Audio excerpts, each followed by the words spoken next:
नमस्कार मित्रों, आप सभी का फिर से एक बार हार्दिक स्वागत है सत्य धर्म ज्ञान यूट्यूब चैनल पर। दोस्तों, जैसा कि आप सब जानते ही हैं, इस संसार में जिस किसी व्यक्ति का जन्म हुआ है उसका मृत्यु भी तय है। मृत्यु एक ऐसा सत्य है जिसे चाहकर भी कोई गलत नहीं बता सकता। हाँ, लेकिन फर्क केवल इतना है कि लोगों की मृत्यु अलग अलग तरीकों से होती है। ऐसे में क्या आपको मालूम है कि गीता के अनुसार अकाल मृत्यु आखिर क्यों होती है? अगर नहीं तो आप हमारे इस वीडियो में अंत तक जरूर बने रहिए। आज हम आपको इस वीडियो के माध्यम से गीता के अनुसार बताएंगे कि अकाल मृत्यु क्यों होती है। आइए सब मिलकर जानते हैं। मित्रों, इस सृष्टि में लोगों की जनसंख्या इतनी ज्यादा है कि प्रत्येक दिन किसी न किसी की मृत्यु होती ही रहती है। वही हर मनुष्य को मोक्ष की प्राप्ति नहीं होती।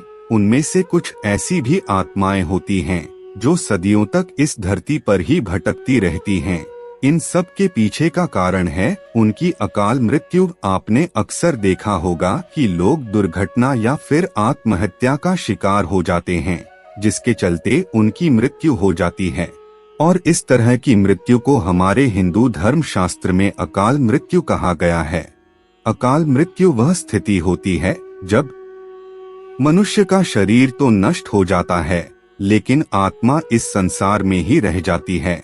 लेकिन प्रश्न यह उठता है कि आखिर अकाल मृत्यु के पीछे का कारण क्या है और उसके बाद जीवात्मा का क्या होता है। उससे पहले आपको बता दें कि आखिर अकाल मृत्यु क्यों होती है। गरुड़ पुराण के 7वें अध्याय में उल्लेख है कि यदि कोई व्यक्ति भूख से तड़प तड़प कर मर जाता है या जहर खाकर अपना प्राण त्याग देता है या फिर पानी में डूबने से उसकी मौत हो जाती है, तो ऐसे मनुष्य की मृत्यु को अकाल मृत्यु कहा जाता है। बता दें, अकाल मृत्यु किसी भी कारण हो सकती है, चाहे वह किसी रोग के कारण हो या फिर कोई दुर्घटना के कारण। ऐसे में लोग ये सोचता है कि काश उनके साथ ऐसा नहीं हुआ होता तो वह इंसान आज बच गया होता। गरुड़ पुराण में भी पक्षीराज गरुड़ श्री हरि विष्णु जी से पूछते हैं कि जब वेदों में मनुष्य के उम्र 100 साल तय की गई है तो उनकी अकाल मृत्यु आखिर होती क्यों है। तब श्री हरि उत्तर देते हुए कहते हैं कि यह सच है, वेदों में मनुष्य की आयु 100 साल निर्धारित की गई है, लेकिन इसमें दुष्कर्म को सम्मिलित नहीं किया गया है। यानी कि किसी भी व्यक्ति की मृत्यु तब होती है जब उसके पास धर्म के कार्यों के लिए क्षमता नहीं होती है या फिर उसका शरीर उसे धर्म कार्य करने की अनुमति नहीं देता। इसके अलावा कोई भी व्यक्ति अगर अपनी इच्छा से धर्म के मार्ग पर नहीं चलने का ठान लेता है तो उसकी उम्र कम होती जाती है। मनुष्य की उम्र भले ही 100 साल निर्धारित की गई हो, लेकिन अपने कर्मों के माध्यम से वह अपने आयु को खुद ही कम करता चला जाता है। धर्म और वेदों का ज्ञान प्राप्त न करने के कारण व्यक्ति यह जान ही नहीं पाता कि वह कितने बुरे कर्म करते चला जा रहा है। अब बात आती है कि आखिर अकाल मृत्यु होने के बाद आत्मा की स्थिति कैसी होती है, यानी आत्मा का क्या होता है। गरुड़ पुराण में श्री हरि विष्णु जी आगे यह भी कहते हैं कि मनुष्य के जीवन के 7 चक्र निर्धारित किए गए हैं। ऐसे में अकाल मृत्यु को प्राप्त करने वाला व्यक्ति इस जीवन चक्र को पूरा नहीं कर पाते तो उन्हें मृत्यु के बाद भी बहुत से कष्ट भोगने पड़ते हैं। दरअसल अकाल मृत्यु होने के चलते व्यक्ति की इच्छा, कामना और तृष्णा अधूरी रह जाती है, जो कभी पूरी नहीं हो पाती। ऐसे में मनुष्य का शरीर तो नष्ट हो जाता है, लेकिन आत्मा का मोह उन चीजों से नहीं छूट पाता। उस स्थिति में जिनकी मृत्यु अकाल रूप से होती है, उनकी आत्माएं घर में रहने वाले लोगों को कष्ट देने लगती हैं और अपनी इच्छाएं पूरी करने की भी कोशिश करती है।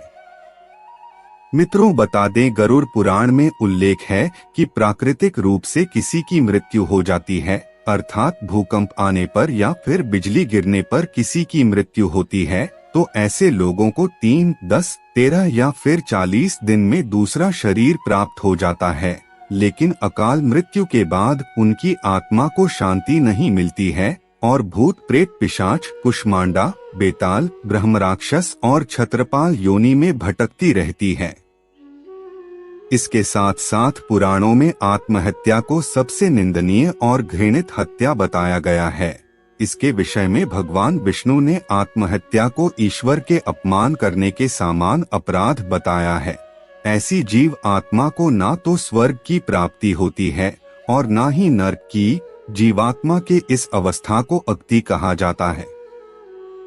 इसके साथ साथ गरुड़ पुराण में यह भी उल्लेख है कि जो व्यक्ति आत्महत्या करके अपने प्राण त्यागते हैं तो उनकी आत्मा अकाल मृत्यु से मरने वाली सभी आत्माओं में सबसे ज्यादा कष्ट भोगने वाली आत्मा होती है। मित्रों, आपको यह भी बता दें कि जब किसी कुंवारी लड़की की अकाल मृत्यु होती है तो वह देवी योनि में भटकती रहती है। वहीं नवयुवती स्त्री की जब अकाल मृत्यु होती है तो वह चुड़ैल बन जाती है। इन सब के साथ साथ गरुड़ पुराण में यह भी बताया गया है कि अकाल मृत्यु होने वाली आत्माओं की शांति के लिए उनके परिवार वालों को नदी या तालाब में तर्पण करना चाहिए और साथ ही मरने वाले की इच्छा की पूर्ति के लिए पिंडदान और दान पुण्य के साथ साथ गीता का पाठ भी करवाना चाहिए। यह सभी कार्य कम से कम 3 सालों तक जरूर करवानी चाहिए। ऐसा करने पर मृत आत्मा को जल्दी शांति मिलती है। तो मित्रों, आज आपने जाना कि गीता के अनुसार आखिर अकाल मृत्यु होने का क्या कारण है। आज के वीडियो में बस इतना ही। आपको हमारी जानकारी कैसी लगी आप हमें कमेंट में जरूर बताएं और अपने दोस्तों के साथ भी शेयर जरूर करें और हमारे चैनल को भी सब्सक्राइब कर लेवे। फिर मिलते हैं किसी नए वीडियो के साथ। तब तक के लिए धन्यवाद।